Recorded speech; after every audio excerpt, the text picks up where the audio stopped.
मैंने तो सोचा था कि मेरी बेटी यहाँ आकर कुछ नया सीखेगी, कुछ नया करेगी, संस्कारी बनेगी, लेकिन आपने तो इसको पूरी तरह से बर्बाद करने की तैयारी कर रखी है। वाह कौशल्या जी, मैं आपको सम्मान पूर्वक सूचित करना चाहती हूँ कि आपकी बेटी की शादी किसी ऐरे गैरे के साथ नहीं, राघव सूर्यवंशी के साथ हो रही है।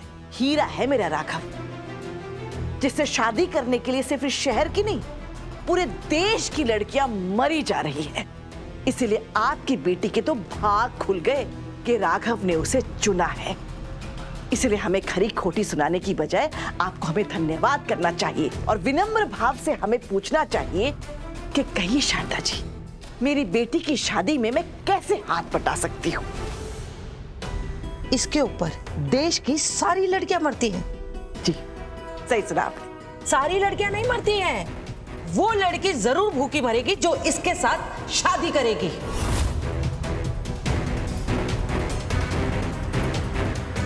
एक बात बताओ, तुम्हारा दिवाला पिट गया है ना? बताओ, पिट गया ना? मैंने तो सुना है तुम्हारा बिजनेस भी अब तुम्हारा नहीं रहा। एक कमरा नहीं है तुम्हारे पास, खुद छत पे जाके सोते हो। शादी के बाद मेरी बेटी को भी छत पे ही सुलाओगे क्या? और वैसे ये कैसा भाग्य खुला है मेरी बेटी का कि शादी करने के बाद उसे एक छत तक नसीब नहीं होगी, और तुम सब बोल रहे हो कि इसका भाग्य खुल गया। माँ आपको किसने बताया ये सब? एक मिनट, किसने बताया, कैसे बताया, क्यों बताया, ये जरूरी नहीं है। जरूरी ये है, मैंने गलत तो नहीं कहा ना?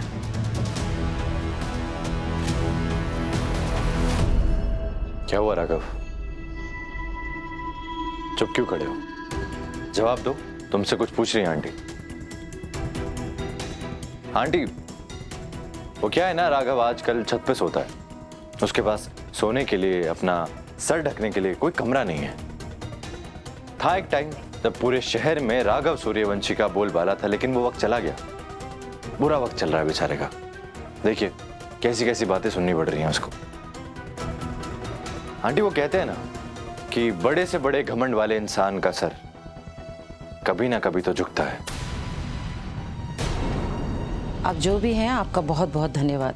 कम से कम इस घर में कोई एक इंसान तो सच बोलता है, वरना ये सब तो इस फटीचर हालात को राजसी ठाट बाट दिखाने के ही चक्कर में लगे हुए हैं। चल यहाँ से। माँ, मैं तुझे यहाँ एक मिनट नहीं रहने दूंगी। और तुमने तो अपनी कोई हद पार नहीं की ना? एक छत के नीचे रहने का फायदा तो नहीं उठाया तुमने इसके साथ? हद तो आप पार करिए कौशल्या जी। राघव भले किसी भी कंडीशन में, लेकिन वो औरतों का सम्मान अच्छी तरह से करना जानता है। अरे बुरा ना मानिए भाई साहब, माँ हूँ लड़की की, उसकी हर चीज पर नजर रखती हूँ, इसलिए मुझे भी अपनी बेटी की चिंता है। चल गिरते हैं। माँ प्लीज एक बार मेरी बात तो सुनिए प्लीज।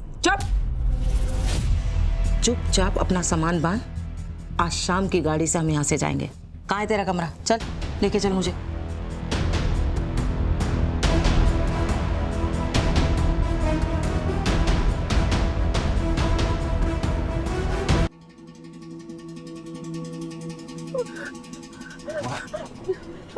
माँ जूस तो पी लो। अरे कुछ नहीं चाहिए मुझे।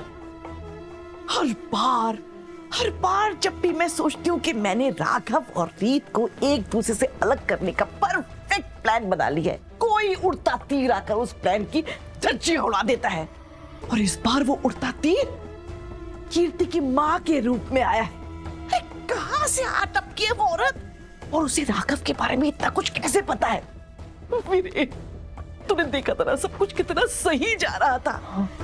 मैंने कीर्ति और राघव की शादी के कार्ड्स भी छपवा लिए थे, और कुछ ही दिनों में उनकी शादी हो भी जाती। पता नहीं अचानक कहां से ये अल्ट्रा मिडिल क्लास औरत यहाँ धमक पड़ी, ना जिसका कोई स्टैंडर्ड है, ना जिसके पास कोई पैसा है, पर आकर ऐसे रौब जमा रही थी जैसे कहीं की महारानी।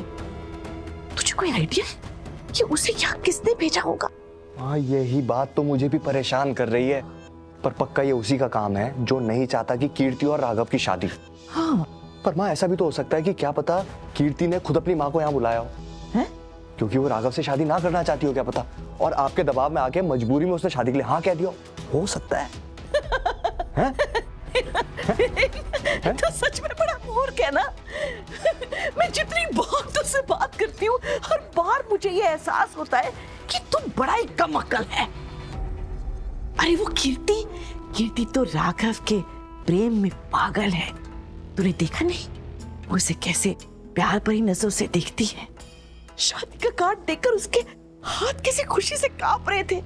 मैं तो दूर से ही उसके प्यार के हाथ भाप लेती हूँ, और तू कह रहा है कि कीर्ति ने अपनी माँ को यहाँ बुलाया है अपनी शादी रोकने के लिए। हट। माँ, ऐसे ताने मारने की क्या जरूरत है? जैसे आप गैस कर रहे हो वैसे मैं भी गैस करने की कोशिश कर रहा हूँ, क्योंकि जितना आप परेशान हो ना उतने मैं भी हूँ। सुन, हाँ, तो ये सपना मेरे हाथ में छोड़ दे। तू बस अपनी कम अक्ल को बढ़ाने पर ध्यान दे। हाँ, आजकल थोड़ी तंगी चल रही है, लेकिन मैं माँ हूं ना, मैं अपने हिस्से में से 4 बादाम तेरी कटोरी में डाल दूंगी। बड़ा आया। अरे अरे कहाँ जा रहा है वीरेन? बादाम अरे खाने। रुको। हाँ हाँ जा जा। ऐसे भी है, यहाँ रहकर कौन सा पहाड़ हिला देना है तूने। माता रानी, कोई तो आइडिया दो कि इस कौशल्या महारानी को हमारे घर में किसने भेजा शारदा सूर्यवंशी का प्लान बर्बाद करने के लिए। माँ प्लीज सुनिए तो। ये तेरा कमरा है? हाँ?